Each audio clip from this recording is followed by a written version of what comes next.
মাথায় কত প্রশ্ন আসে, দিচ্ছে না কেউ জবাব তার। সবাই বলে, মিথ্যে বাজে বকিস নে আর, খবরদার। অমন ধারা ধমক দিলে কেমন করে শিখবো সব?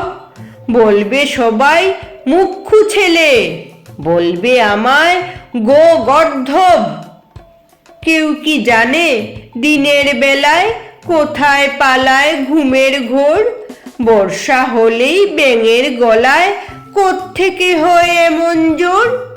গাধার কেন শিং থাকে না, হাতির কেন পালক নেই? গরম তেলে ফোড়ন দিলে লাফায় কেন তা ধেই ধেই? সোডার বোতল খুললে কেন ফোঁস ফসিয়ে রাগ করে? কেমন করে রাখবে টিকি মাথায় যাদের টাক পড়ে? ভূত যদি না থাকবে তবে কোত্থেকে হয় ভূতের ভয়? মাথায় যাদের গোল বেঁধেছে তাদের কেন পাগল কয়? কতই ভাবি এসব কথা, জবাব দেবার মানুষ কই? বয়স হলে কেতাব খুলে জানতে পাবো সমস্তই।